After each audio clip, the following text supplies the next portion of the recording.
Discover the magic of transformation.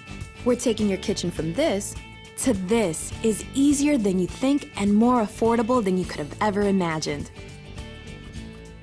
In just a few easy steps, you can create professional quality, beautifully restored cabinetry that you'll be proud of for years to come. Plus, it doesn't matter if your cabinets are made of wood, laminate, or melamine.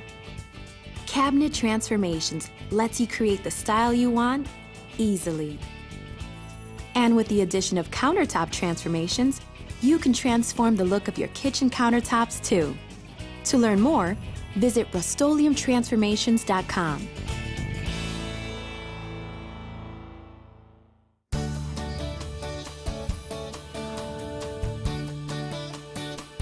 Cabinet Transformations is easy and doesn't require extensive remodeling. In fact, no special skills are required.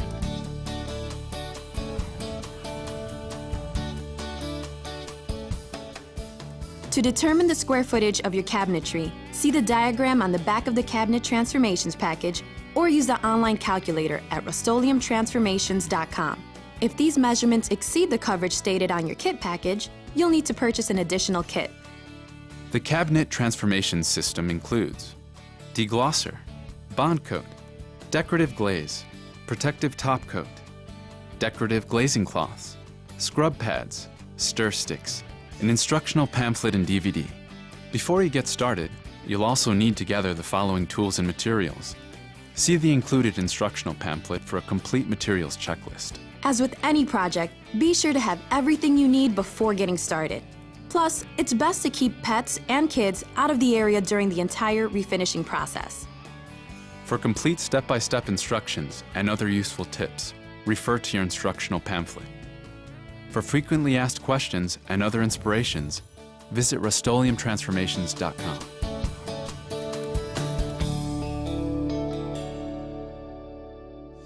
Begin by creating a workstation in your kitchen to make preparation for each step easier.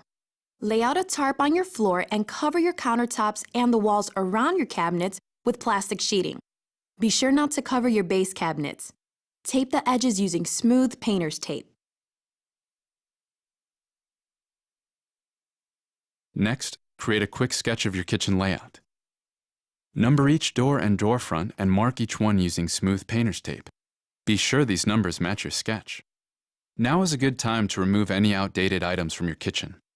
For instance, removing the valance above the sink, along with the curtains and paper towel holder, will give your kitchen a fresh, updated feel. It's also a good idea to empty your cabinets. Next, remove all of your doors and drawers. To make assembly easier, put all your hardware in separate numbered cups or baggies according to your sketch. You'll need a separate area away from your kitchen to refinish your doors and drawer fronts. Cover a board or large table with craft paper or a tarp to create a workspace. Also, lay a tarp on the floor and surrounding area. Choose a place that's dust and dirt free, out of the sun and away from wind.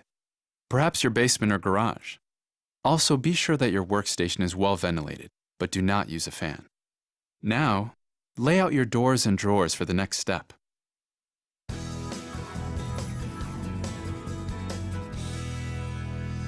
Whether your cabinets are stained or painted wood, laminate or melamine, this important next step will clean and degloss your cabinets, allowing the bond coat to adhere without sanding or priming. To achieve professional results and maximum adhesion, take special care in completing this step thoroughly. Even if your cabinets are painted, this step is equally as important. Begin by inspecting each door. If you see any areas with dirt buildup, especially around the handles or knobs, be sure to clean thoroughly with soap and water prior to using the deglosser. Remember to keep the corresponding number next to each door throughout the entire process. If your doors have rubber or cork bumpers, remove them using a putty knife. Once you've finished coating them, they can be easily replaced with new ones from your local hardware store or home center. Wearing gloves, apply a generous amount of deglosser on the scrub pad and thoroughly scour each door for several minutes. When deglossing wooden cabinetry, follow the grain of the wood. Avoid scrubbing in a circular motion. Carefully scrub all cracks and corners to ensure maximum adhesion of the bond coat. Press firmly on the scrub pad on all parts of the door, focusing on dirty or greasy areas. After applying the deglosser, wipe down the surface with a damp rag, and then wipe again with a dry rag. If you see soapy residue, continue to wipe with the damp rag and then dry rag again until gone. Once you've finished, inspect each door to be sure it has been thoroughly cleaned and deglossed. When you're done, continue on the back and repeat the exact same process. Now, do the same for your cabinet frames. Begin by inspecting them carefully for heavy grease and dirt deposits. Typically, the cabinets near the stove will be the worst. After cleaning these areas well with soap and water, you're ready to apply the deglosser. Apply as you did earlier and thoroughly scrub down your cabinets. Follow the grain by scrubbing vertically and horizontally. If your cabinets have a veneer side or a side that doesn't look like solid wood, thoroughly scrub them to ensure that all dirt and grease have been removed. As before, wipe them down immediately using a damp rag. Then follow up with a dry rag until all soapy residue is gone. After applying the deglosser, allow doors, drawers, and frames to dry 1 hour before applying the bond coat.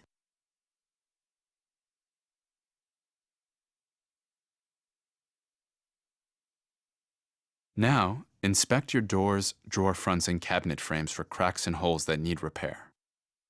If you're planning on installing new door and drawer pulls, confirm that the hardware matches the existing holes. If not, fill any holes that aren't needed.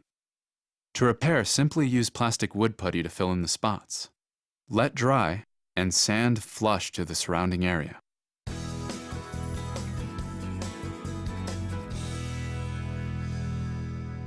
The solid color bond coat will provide rich, beautiful color and will bring out the natural beauty of the wood grain. Begin by taping the inside edges of each cabinet with smooth painter's tape. Be sure all edges are pressed down to ensure that none of the coating will be able to bleed through. Note: you'll have enough bond coat to cover the outer cabinet frame, each drawer front, and the front and back of each door with 2 coats. There is not, however, enough to coat the inside of the cabinets or shelves.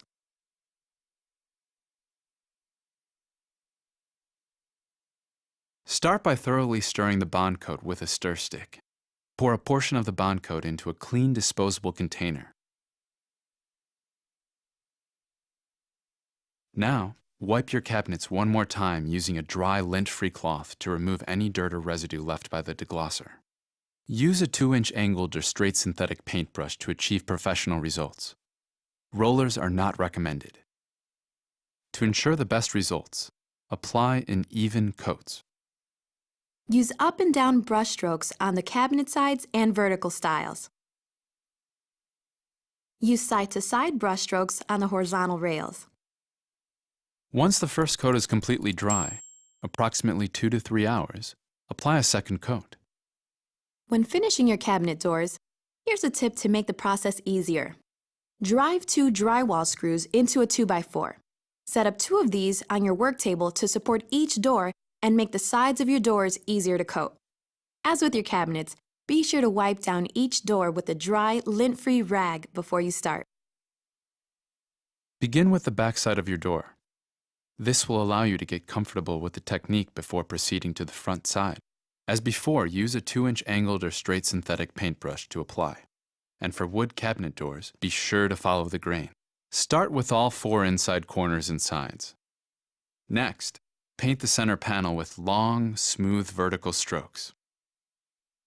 For the top and bottom portions, use horizontal strokes. Finish by brushing the outer sides in a vertical motion. Once you've completed the entire door, go back over the surface with light, finishing strokes to ensure a smooth, even finish. Look for any excess in the corners and crevices. Use your brush to remove any buildup. Once the first coat is dry, come back and complete a second coat. When the backside has 2 coats and is completely dry, approximately 2 to 3 hours, carefully turn the door over and complete the front side in the exact same manner. Be sure to coat the edges when completing the front side, watching for drips. Once the first coat is dry, come back and complete a second coat.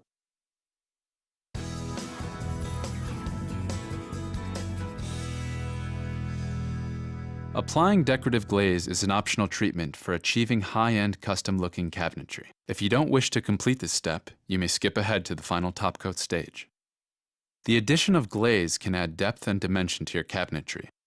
As with any type of handcrafted finish, no two doors will look exactly the same. This adds to the overall character and charm of your finished cabinetry. While the possibilities are endless, here are a few glazing techniques to get you started. For these and many more glazing techniques, visit Rust-Oleum for step-by-step application videos.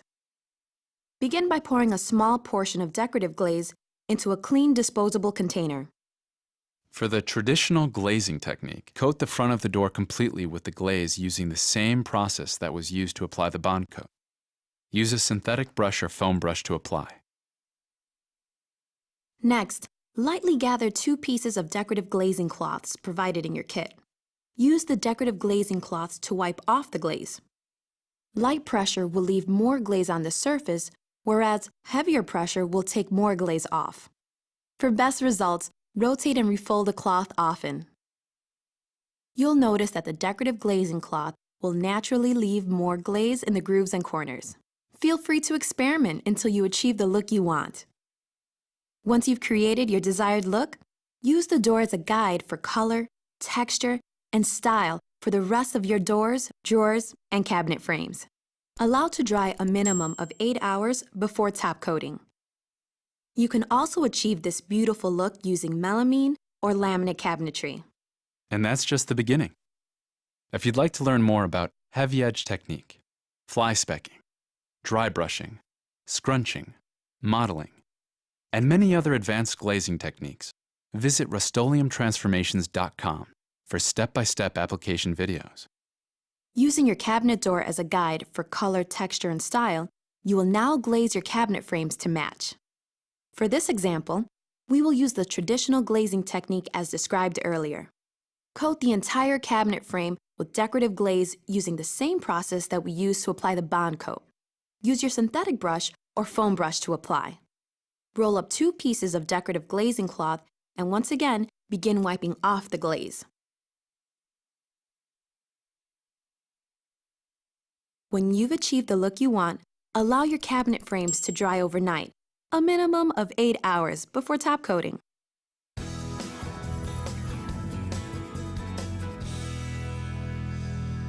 The protective top coat is specially formulated to provide superior stain and scratch resistance. Wearing gloves and protective eyewear, thoroughly mix the protective top coat and pour into a clean disposable container.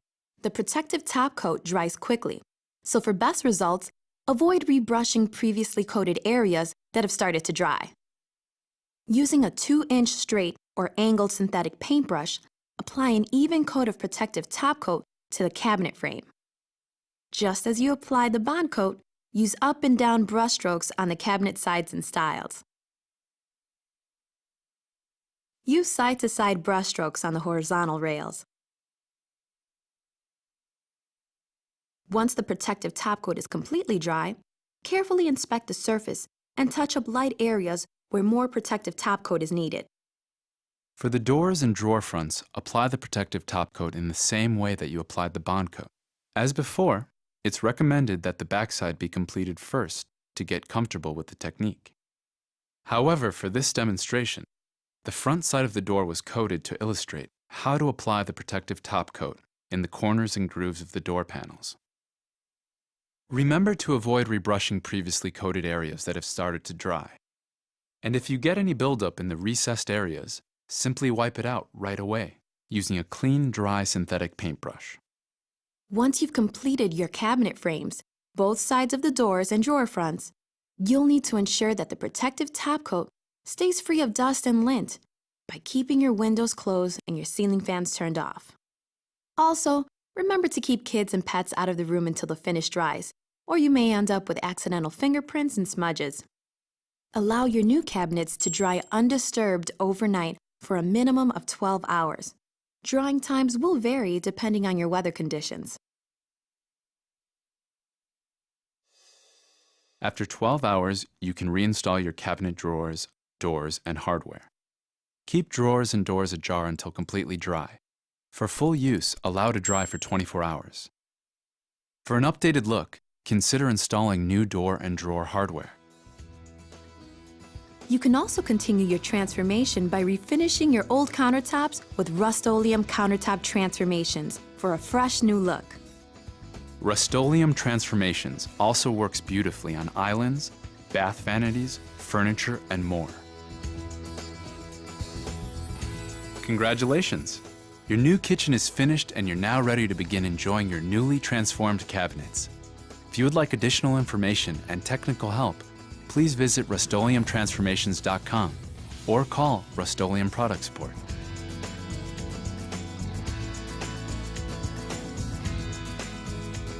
Your newly refinished cabinets are just the beginning.